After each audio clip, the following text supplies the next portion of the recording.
Today we're going to talk about the rules for running into an ex who's dumped you.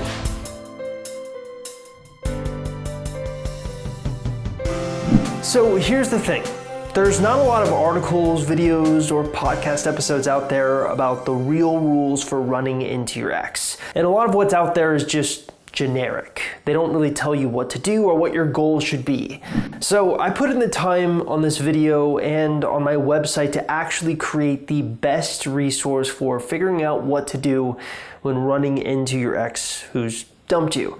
So all I ask for you is that you actually watch this video to the end because it may be the most important video you've ever watched.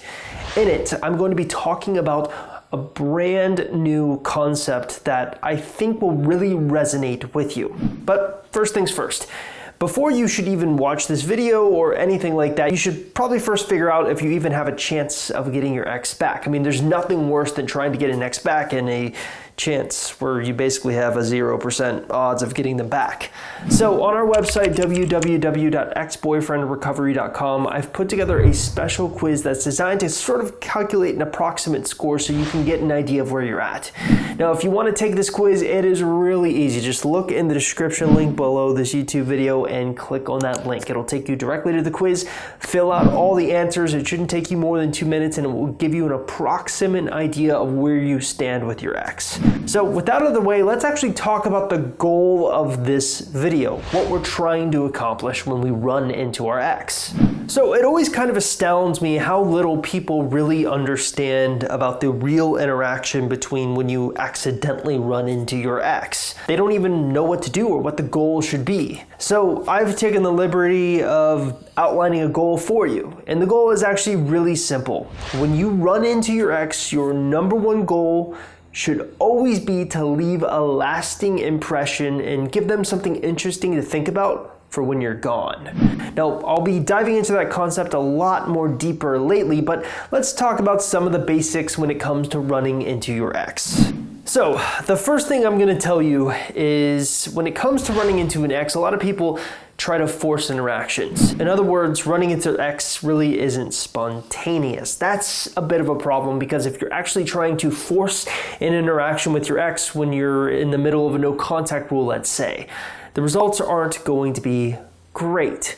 Instead, what I'm making this video for is for those of you who just spontaneously run into your ex, and maybe even a little bit for the people who work with their ex or go to school with their ex or are in an environment where they don't see their ex all the time, but there's a high probability of them running into their ex. In fact, a lot of people who say they run into their ex spontaneously, I have learned, are not being truthful. They actually try to run into their ex.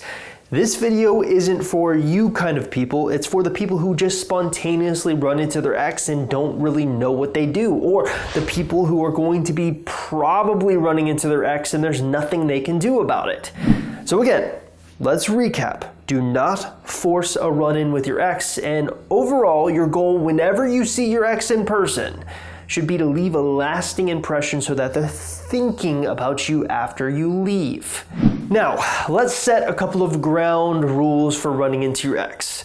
Here's ground rule number 1. You want to keep the interactions short. In other words, the run into your ex should last no longer than 10 minutes. A lot of people have a tendency to run into their ex and talk to them for an hour.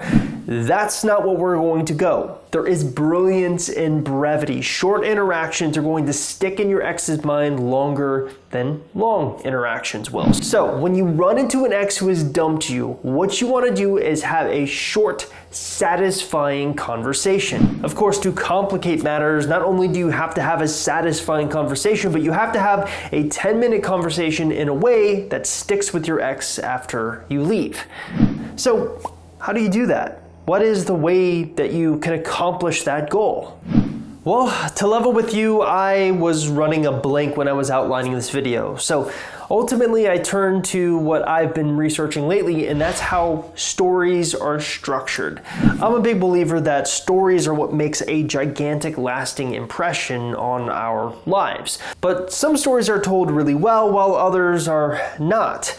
So what is a template that we can use to help us tell a story in a satisfying way to our ex that leaves a lasting impression? What I'd like to introduce you to now is Dan Harmon's story circle. So, if you don't know, Dan Harmon is a professional writer. He's the showrunner of Rick and Morty, which is a very, very popular comedy show on TV. And he was actually the creator of the very, very popular show Community. And so Dan Harmon, what you need to know about him is that he is an excellent writer. But when he was trying to struggle to break into Hollywood, he was trying to figure out an easy way that he could categorize stories. How can I tell them in a simple way so that I could just have an idea of what the important plot points are?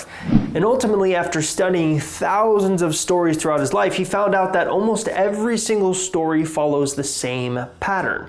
And he patterned it and called it his story circle. So what is that story circle? So a character starts off in a zone of comfort, but they want something. So they enter an unfamiliar situation. They adapt to that unfamiliar situation.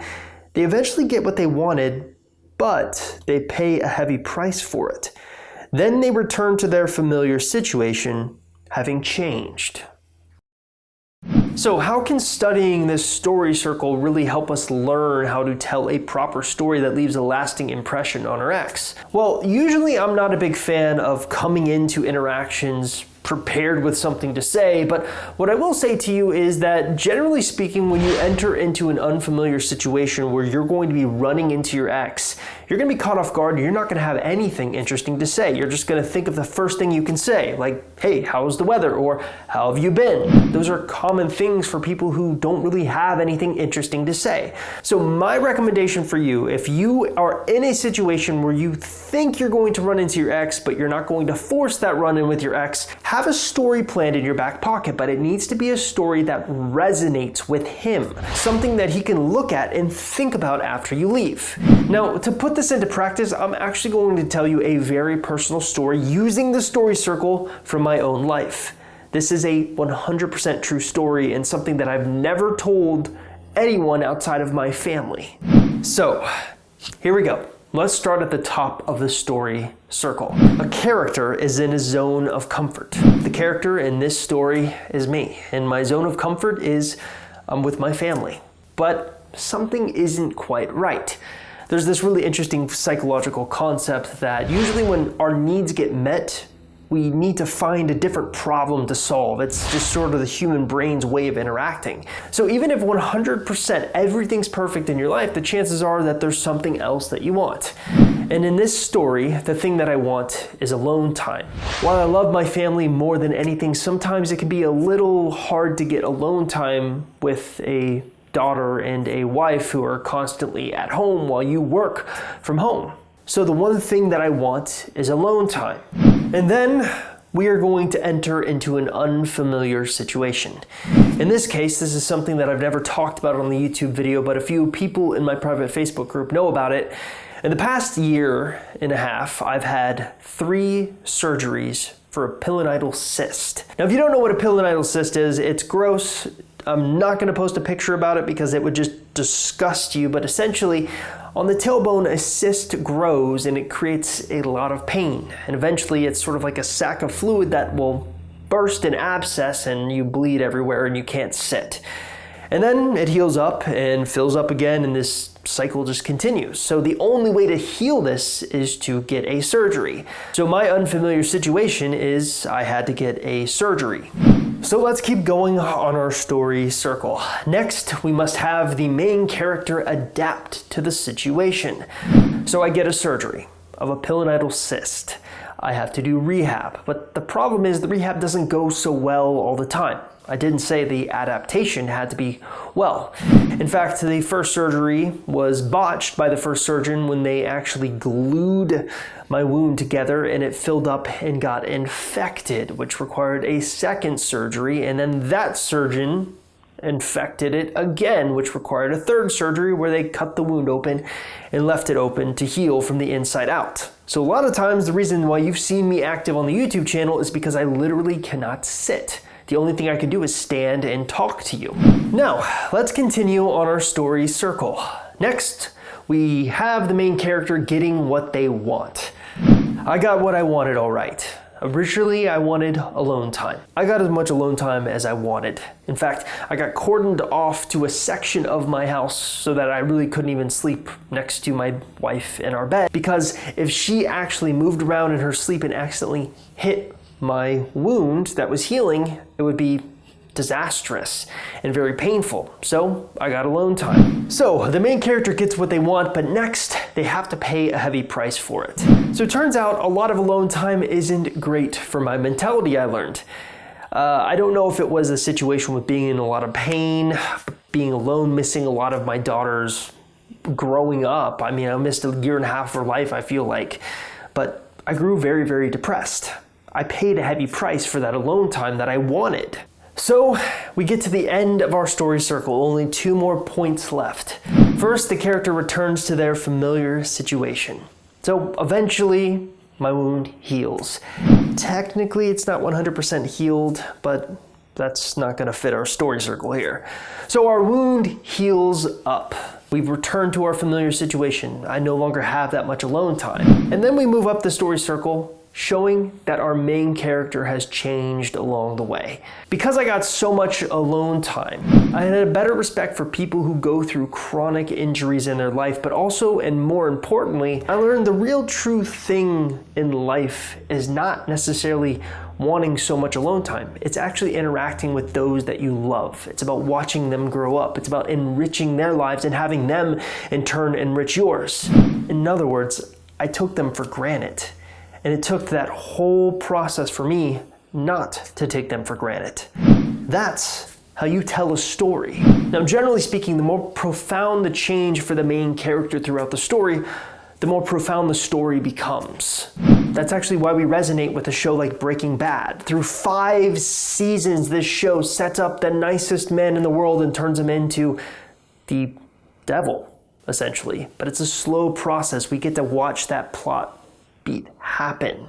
We get to see the lies that he tells himself. We get to see him getting what he wants. We get to see his downfall. All of this follows the story circle. Now here's my recommendation for you.